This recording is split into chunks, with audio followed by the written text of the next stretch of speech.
All right, good evening. Wow, that's the quickest that anybody's ever paid any attention. Hey, let's stand. All right, so we're excited about tonight. And Pedro, when you're done, I'll be done. So I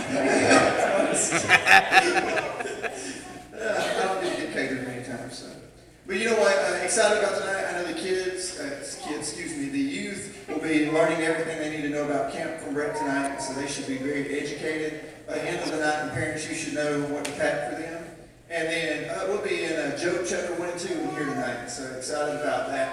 But let's pray, and then we'll open up for worship tonight. God, we love you. We thank you for this day, God. We thank you for all that you're doing. Just continue to move, continue to work, God. We just want to be where you are, God. Help us to not get down and out, but to get up and move, God. And I praise you for that, Lord, that message, Lord, that you've laid on my heart, God. It just applies to me every day, God. And I just want to live for you, live radically for you, and impact those around me, God. Thank you, Lord, that I could be anywhere else, but I get to be here with you tonight, Lord. In your name I pray. Amen.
With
a good wife.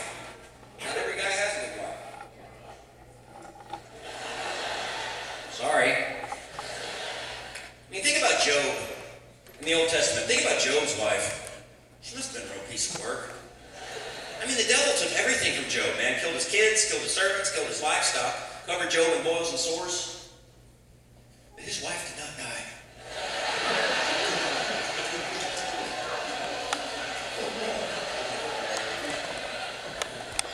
That's saying something right there, isn't it? Like, hey, devil, Job's wife right over there. I know. Trust me, leave her. I know what I'm doing.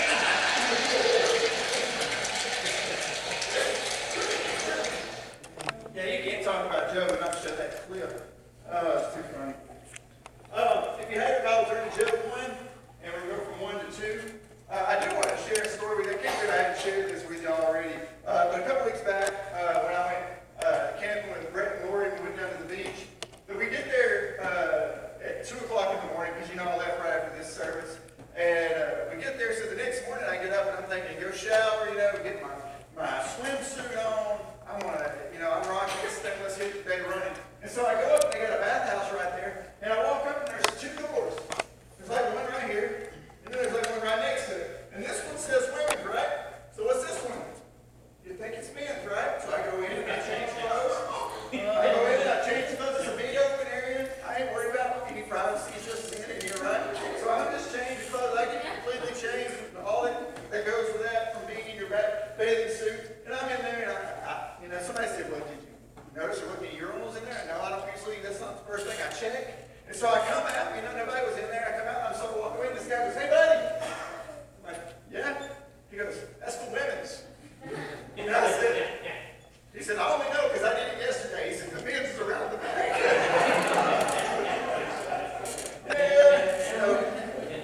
Luckily there's not any more entertaining parts of that story because it could have gotten really wild about 5 minutes into it. But it didn't. The Lord is gracious. I've had enough embarrassing moments in my life. I've got this period of one. All right, so tonight we're talking about the book of Job. Now, what I didn't know, but Job by many is considered the oldest book in the Bible. It actually says in some of the passages the words are so old that they don't know the meanings of it. And they did the best they could.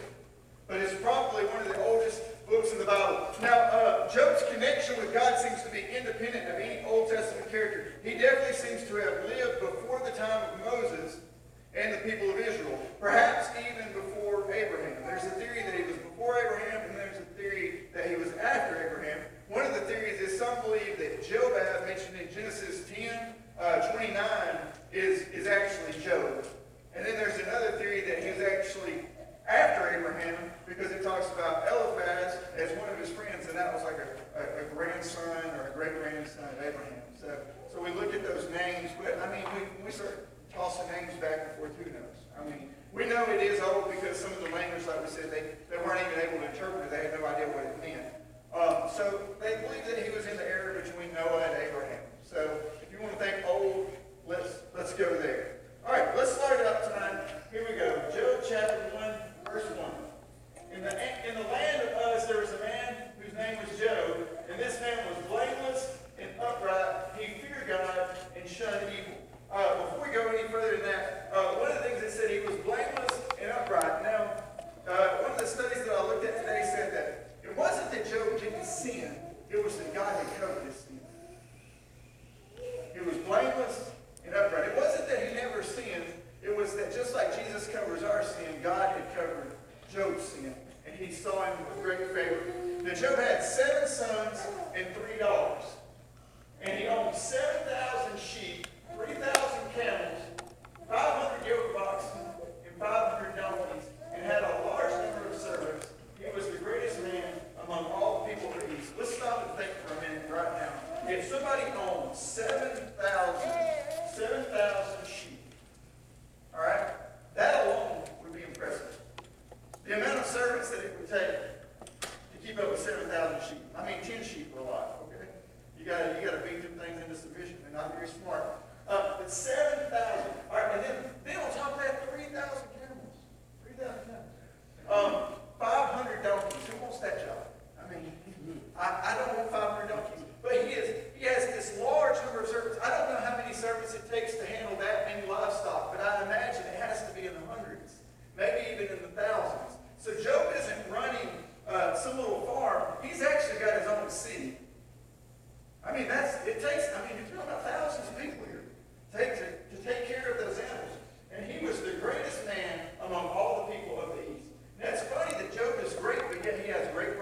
great fame.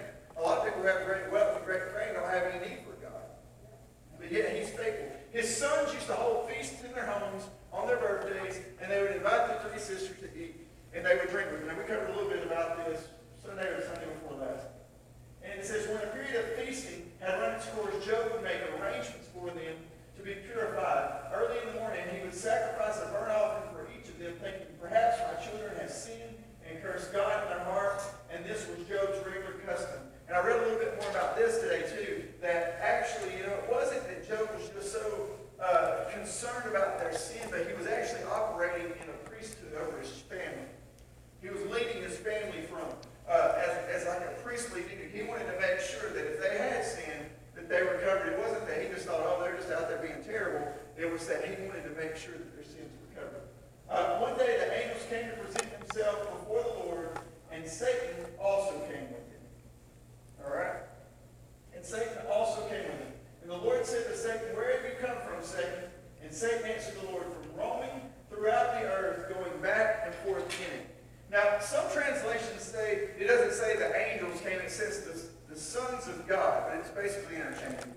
It's referencing the angels. And it says that they mean the same thing, and it is to include Lucifer, who was a fallen angel. So the fallen angels are here because why? They all got to come to God when he says come up. Okay? And it's interesting to me that even though Satan is in rebellion and he's full on that, when God met with all of the angels, he still met with Lucifer. And it wasn't like the only way that Lucifer was going back to heaven was upon invitation.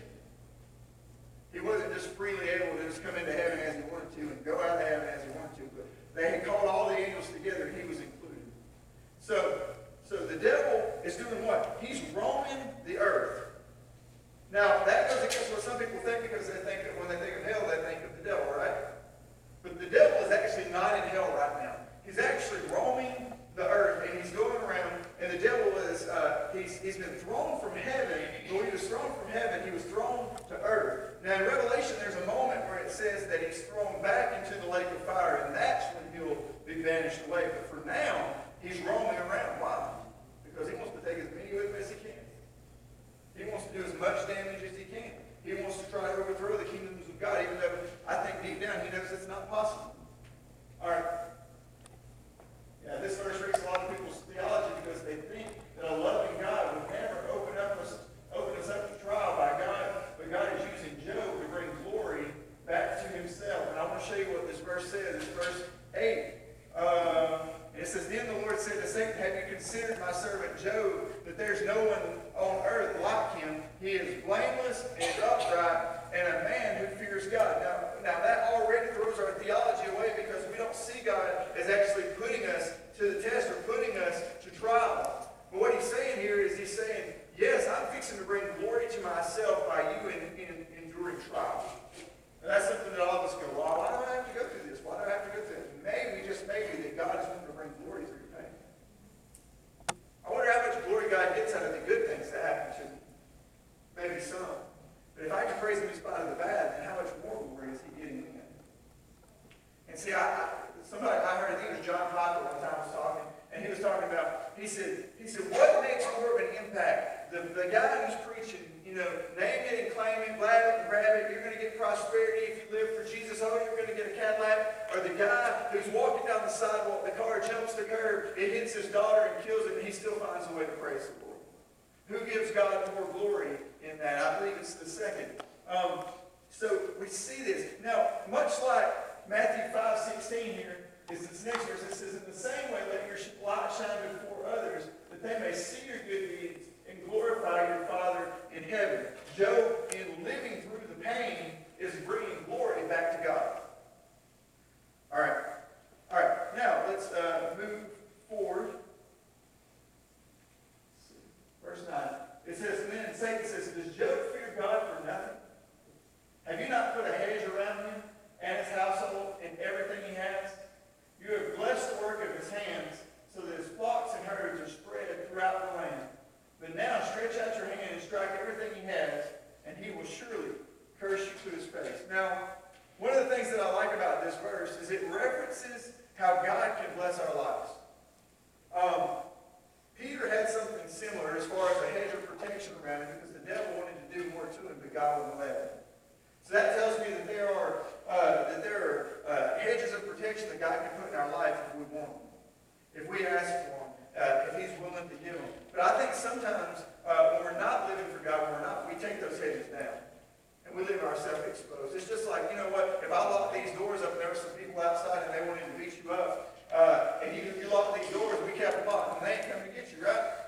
They will have to come through the door, and they can't come through the door. But if you decide to unlock the door, walk out on the front porch and start talking trash, then you're probably going to take a beating. It's the same way when we take ourselves out of the will of God. When we say, oh, I'm living for the Lord, oh, but I'll just go over here, and I'll flirt with disaster over here. I'll start talking to women that I'm not married to. I'll start flirting. I'll start going out on Friday nights, telling my wife I'm one place, but I'm actually going another. I'll start drinking a little here. I'll start doing this. And all of a sudden, the hedge of protection that God had given me with wisdom and those things that He was preventing from attacking me, I'm all of a sudden standing in the middle of them, and I'm not living for Him, so guess what? I'm fully exposed. You know? It's not that God is not wanting to protect me, but I am able to take myself out of that. Just like the sheep who wanders away from the flock. He chooses to go on about his way, and he puts himself in harm's way. And the shepherd does pursue him, and I think God is still pursuing us when we're messing up. But at the same time, we're exposed to the things that are around us. I mean, you don't make mistakes if you don't go to places where mistakes are. You know what I'm saying? I mean, it's like if I don't want to have an affair, so I don't spend my time alone with other women. I mean, it's pretty simple. All right, so then it says that He blessed His flocks, and that His flocks had supernatural growth. I remember there's a scripture in Genesis where it talks about Isaac, and it says that he went to a land that was not fertile, and when he got there, he planted seed, and he reaped 100 times what he planted. Well, that's impossible outside of God.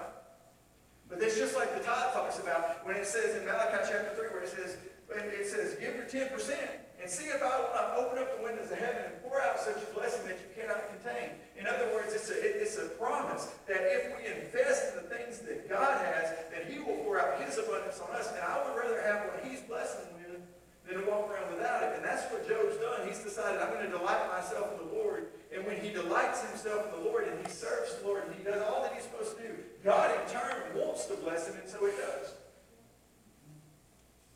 The thing about Job's integrity, though, is he had so much integrity that even if he hadn't had all the fame, even if he hadn't had all the stuff, that he would have still probably blessed the Lord the same way. All right, here we go. Verse 12. The Lord said to Satan, very well, then everything he has is in your power, but on the man himself do not lay a finger. And then Satan went out from the presence of the Lord. And one day when Job's sons and daughters were feasting and drinking wine at the oldest brother's house, a messenger came to Job and said, the oxen were plowing, and the donkeys were grazing nearby, and the Sabeans attacked and made off with them. They put the servants to the sword, and I'm the only one who has escaped to tell you. Now I want you to see that as soon as that hedge of protection was removed, Satan dove in with everything he had. I mean, he didn't waste any time. He started hitting left and right. Look here, while he was still speaking, another messenger came and said, the fire of God fell from the heavens and burned up the sheep and the servants, and I'm the only one who has escaped to tell you. I don't even know what that is. That can't be good. We don't have things like that anymore where we walk up and go, well, today the dog was outside and the fire of God fell and it burned up, and now he's no longer with us. I mean, we don't have things like that anymore, but I'm going, evidently that was some common. All right, while he was still speaking, another messenger came and said, the Chaldeans formed 3 raiding parties and swept down on your camels and made off with them. And they put the servants to the sword, and I'm the only one who's escaped to tell you. And while he was still speaking,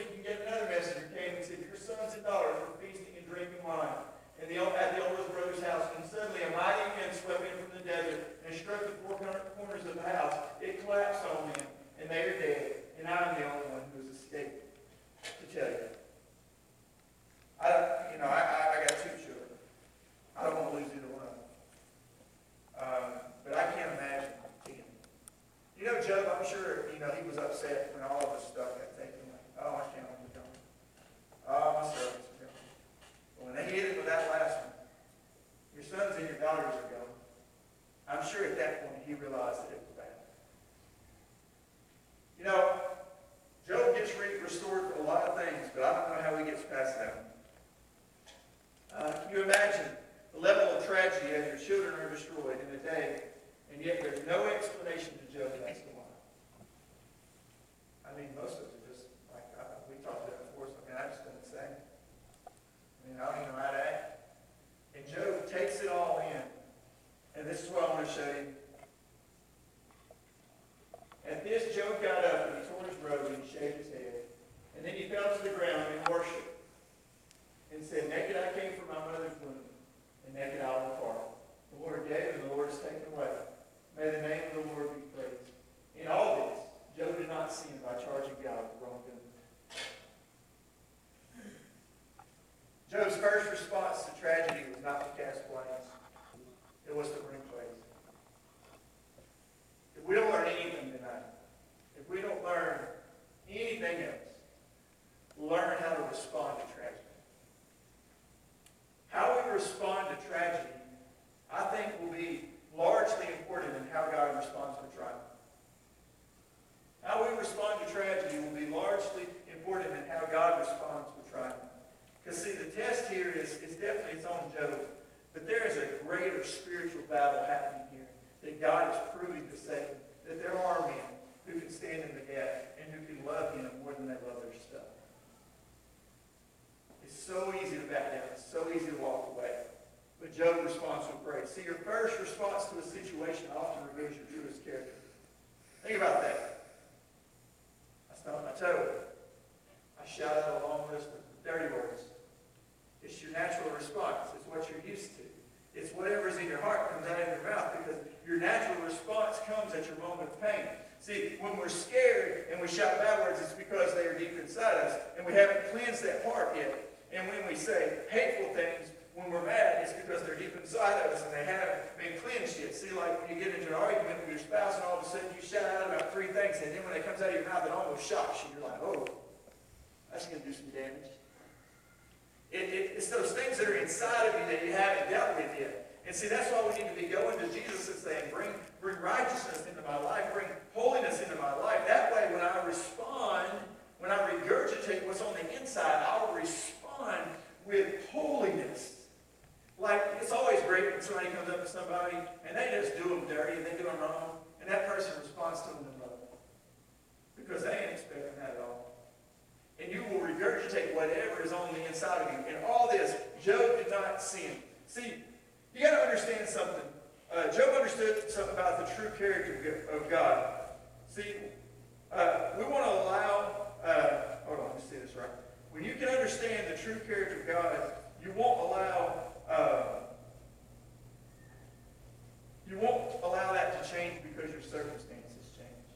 See, if God changed because of my circumstances, then he wouldn't be much of a God. Think about that. Think about what I'm saying. If God changed because of my circumstances, he wouldn't be much of a God. In other words, when I'm down, God's down.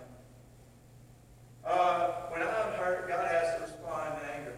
See, God's not changed by my circumstances. Now, God can change my circumstances, but his character is not changed by anything that happens to me. And I don't want a God like this. See, a lot of times we want free will as long as it comes to us making our own decisions. Oh, God, I want to do this, so I do it. Oh, God, I want to have this, so I have it. Oh, God, I want to do this. But we don't want free will when it comes to God responding. When we say things like, well, God can tell you no. And we're like, I don't like that. Or God may not respond to my sickness as quick as I want him to.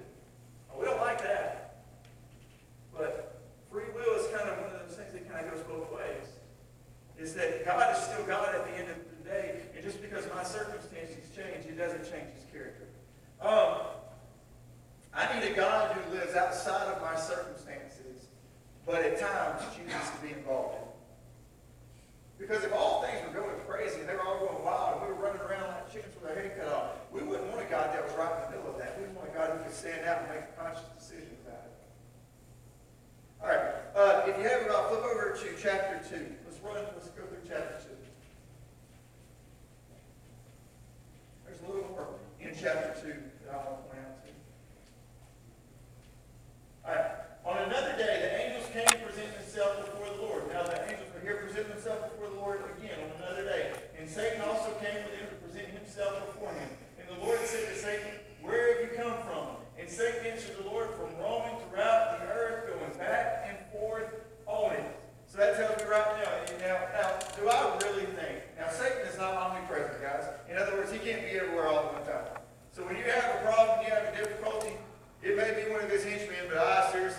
Satan is at your house and you say, not today, Satan, I doubt that he's there. Okay, let's don't give him credit where he's not there.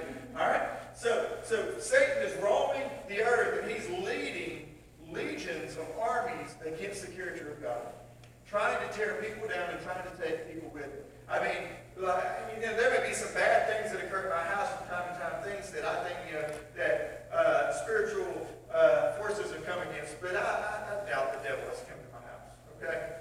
There's a lot darker places, there's a lot nastier things going on, there's a lot of things that people are allowing that allows him to come in and have room. See, I'm not really allowing those things, so he's not really welcome. You know what I'm saying? But it reminds me of this verse here. Well, 1 Peter 5:8, be alert and sober-minded, your enemy, the devil, prowls around like a roaring lion looking for someone to devour. He just said, I've been traveling back and forth across the earth. Why? Because he's looking for somebody to devour. He's looking for somebody weak-minded. He's looking for somebody to take over. All right. Where is he roaming? Not in hell, but alive and active on earth. And what's interesting is that Satan has an active interest in what happens on earth. Why do you think that is? Why does he have an active interest on what's going on? Because it's his. Technically. All right? What else? Why do you think? Why would he have an interest in anything happening on earth? He wants to take down, especially those that believe in God. Right. He wants to bring down the kingdom of God, to thwart it, hurt it, damage it any way he can. Exactly. See, like Jerry, like if I wanted to really mess with you, if I really wanted to get you stirred up and get you fired up, where would I go? I could mess with your children. What's the devil want to do? He wants to mess with your children. He wants to mess with God's children. He wants to stir them up. He wants to take as many of them down as he can. Why? Because that's where he can hurt the heart of God, is if he hurts God's children.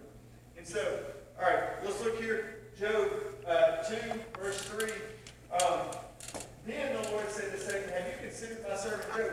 Now this almost sounds like a complete replay from chapter 1. But God asked him again, he says, hey, I know you just went over there and you killed all his kids. I know you just took all his stuff. I know you just beat him down pretty bad. I know that he's not recognizable anymore, hardly. But you know what? Have you considered my servant Job? And I almost wonder if God is taunting the devil a little bit here. Because this is round 2. He's like, look, I thought you were going to do something to him. Have you considered my servant Job? He's still up on his feet. There is no one on earth like him. Isn't it awesome that God is bragging about Job to the devil?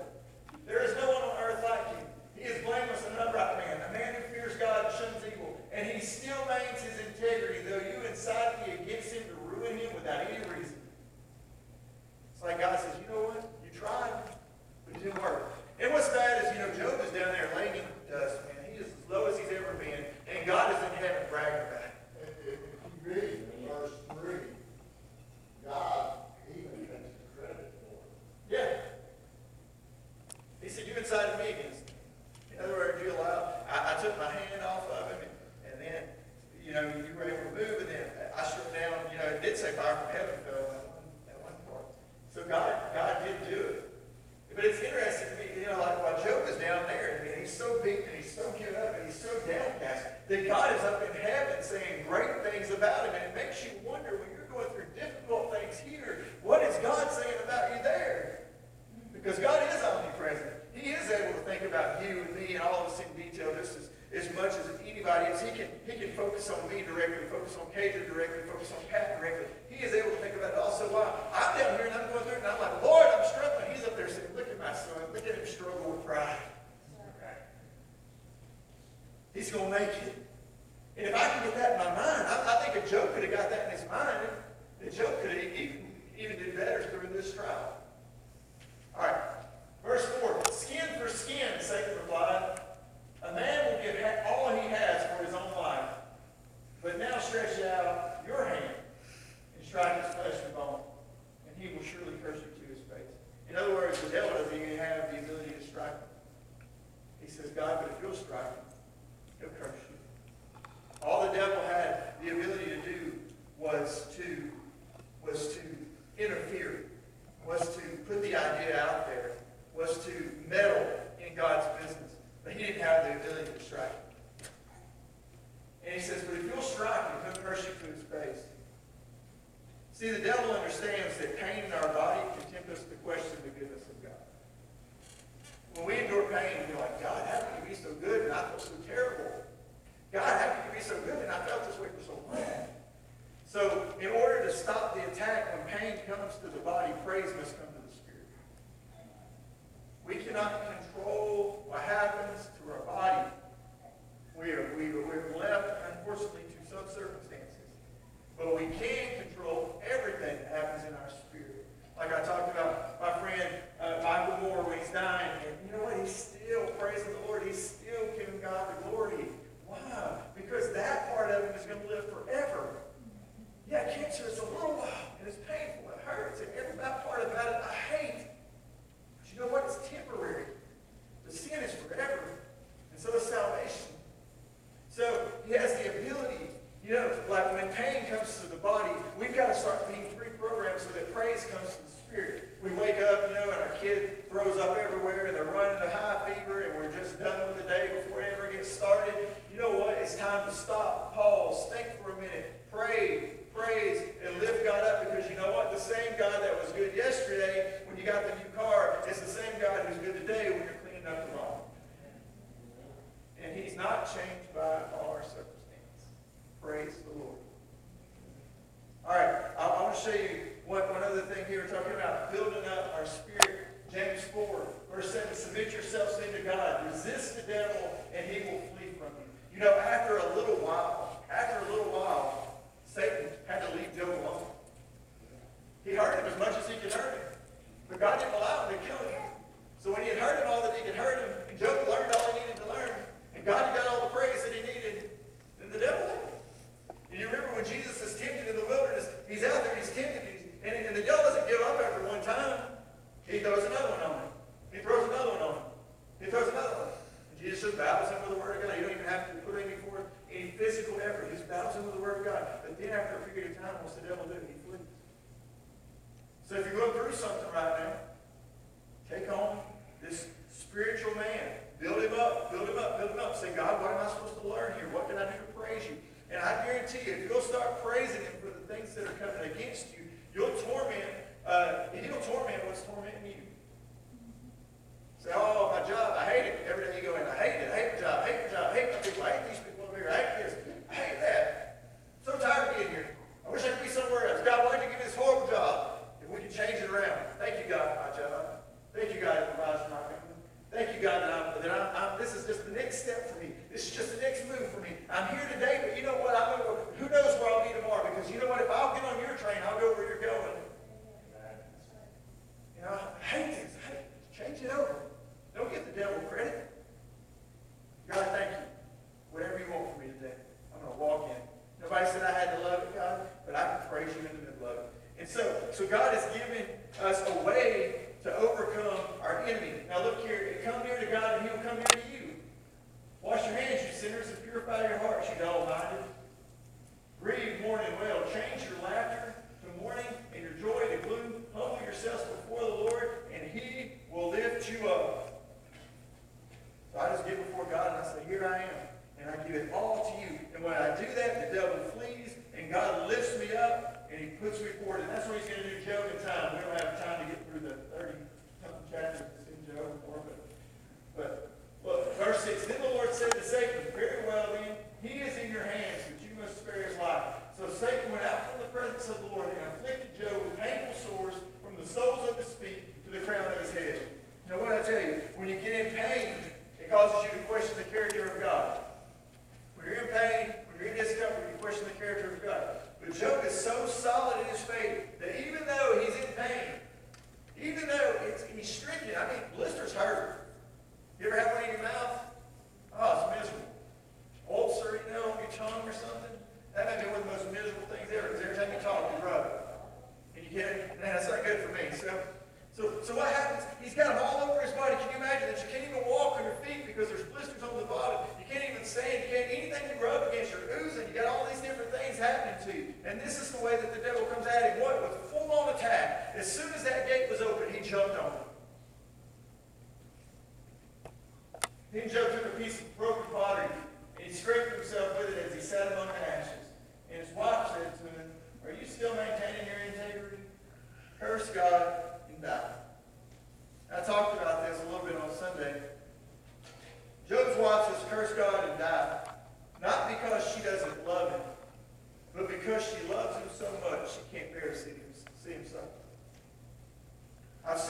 so sick that I thought, man, it'd just be better for him to go home than to have to struggle for every single breath.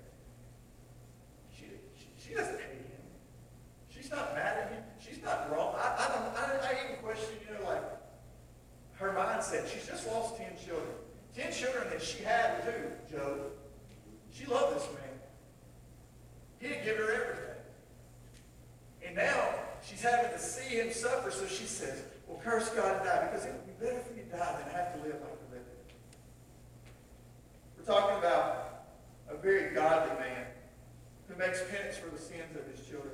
A man who's worked his fields and God has increased his profit. A highly respected man and successful man. And now, this man, he's known, and she spent her life with him. And now he's been stricken to the point where he's almost unrecognizable. And sure, we know why God did it to Job, but Job had no idea, and his wife had no idea. This is a woman who's just lost 10 children, and I would question her standing.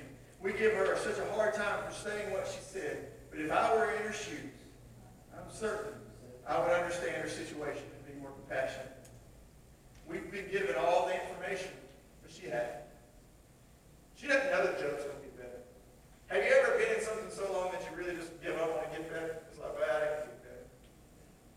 Yeah, you know what I'm saying? It's so bad, and it's been so bad for so long that you're just like, I ain't going to get better. I'm sure when she saw her husband, when she lost her children, when all of their wealth had been destroyed, she thought, you know something? It's not going to get any better. Joe's probably going to die. Not long after Joe dies, I'm going to die. And she probably kind of willing to. Why? Because if she dies, she could be good children. This is a heartbreaking story. She was grieving. And she was broken. Pretty much what Joe, he went to the place side, and she went to the hate side, Yeah. That what happened and everything, but still, so even though it goes, like, she doesn't know what to hate anymore, so like, it's just what she just, she gets used. Yeah. She's just angry, It's like, well. All right. And so, now this is the next part. So she's told him to curse God and die. And he replies this to her. He says, you are talking like a foolish woman. Shall we accept good from God and not trouble? In all this, Job did not sin in what he said. This is a man who's lost everything. This is a man who's in extreme pain. And yet he realizes that his circumstances does not change the character of God. He says, hey, I've been blessed. I've had tons happen to me, tons of good things. Can I not accept some bad that happens? Talking about something that God used this to bring glory to himself and to bring shame to the devil, but he also used it to build character in Job. And Job just submitted to whatever God had threw at him. And like I told you Sunday, if we're going to be on the ship and God's the captain, then our job is to set in the back and ride. Good weather, bad weather. I've had great days and I've had rough days. But God never changed in the middle of any of them. All right. Now, we give Job's wife a hard time, but we also give his friends a hard time. And we give his friends a hard time because after this, they go on for chapter after chapter telling Job all the wrong he did.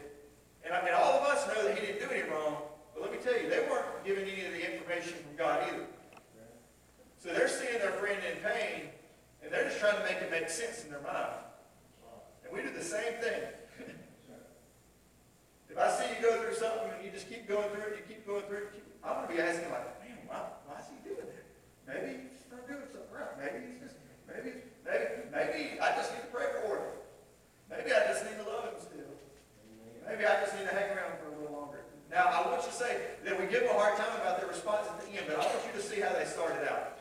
When Job's three friends, Eliphaz the Temanite, Bildad the Shuhite, and Zophar the Naamathite, heard about all the troubles that had come upon him, they set out from their homes and met together by agreement to go and sympathize with him and to comfort him. And when they saw him from a distance, they could hardly recognize him, and they began to weep aloud, and they tore their robes and sprinkled dust on their head. These are people who love him. You don't weep over people you don't love. I'd like to say you do, but I can watch TV a lot of times and see things happen to people, and it's tough. I say, oh, that's bad. But I don't weep over it. I don't tearing my clothes. I don't lay down in the dust. It said when they saw him, they didn't even know who it was. I can't imagine. Pedro, I can't imagine you getting so sick that I wouldn't know who he was, that I didn't recognize you. But it'd be heartbreaking. And so, they sprinkled dust on their head. Then they sat on the ground with him for 7 days and 7 nights, and no one said a word because they saw how great his suffering was. That sounds not too bad for him. They sat with him for 7 days and didn't say anything. They were good friends. They came from their home, they met together, they discussed about going and seeing him. They went and saw him. When they saw him, they ripped all their clothes down and went in the morning, and they sat with him on the ground for 7 days and didn't say anything. And can you imagine sitting right next to him as he's scraping his sores and pottery and just sitting there for 7 days and just wondering what the world just happened to him? Job's friends come to visit him. They loved him very much. When they see him for the first time, they begin weeping loudly because Job is almost unrecognizable. They say nothing and sit by his side for 7 days. When we go and we're with people when they're going through difficult times, the thing that we need to remember is that we need to show up and we need to shut up. We need to show up and we need to shut up. If something bad happens to you guys, there's times where I don't have any answers. So I show up and I shut up. If you need something, I'm here. And I'll pray for you. But I'm not going to begin to say that I understand because I probably don't. And so they show up and they shut up. It's like the ministry of presence is this. It's showing up at a hospital or showing up to a funeral home. You don't have the answers as to why things are going wrong. You just have to be there. And that's what Job's friends did. They showed up and they sat quietly. Now, where did they make their mistake? They made their mistake next. And I'll talk about it for just a minute before we close up here. After 7 days of Job's suffering, after witnessing his battle, they made a huge mistake.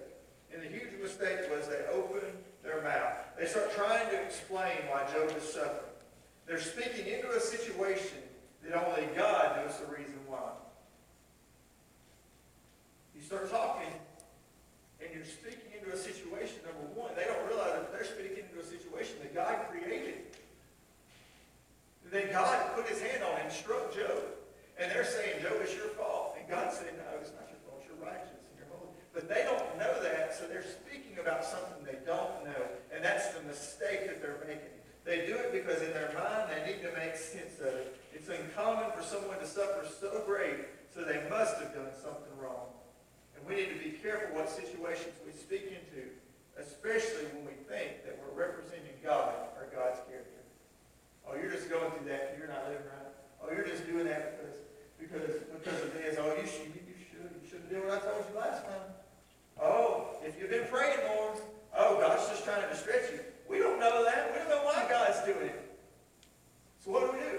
We can shut up and we can show up.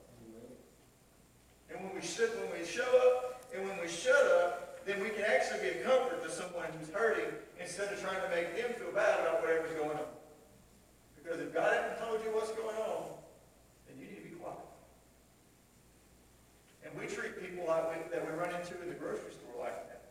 We treat the guy outside asking for money like that. We treat all these people like we've got their whole life figured out. And you know what? God may just put them there just for a day, just to see what you would do. It may not even be about them. It may be about you. What are you going to do? That person working next to you that drives you crazy, it may not even be about them. It may be about you.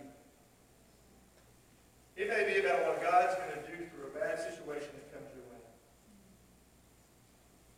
Peter, you probably reach more people on the fact that you lost a son than anybody I know. It happens all the time for you. And I don't fathom it. It's probably the greatest pain. I remember when you were going through it. I remember the funeral, and I remember all those things, and I remember how terrible it was for you. But we're constantly talking about the different people that God brings into your life because of it. And I'm not saying that he took your son to do that. I'm saying that he used what happened to bring glory to himself. And he's doing it through you every day. And that's just proof that you're not down and out, that you're up and down. And when you got a pulse, you got a purpose. And your time's not done because why you still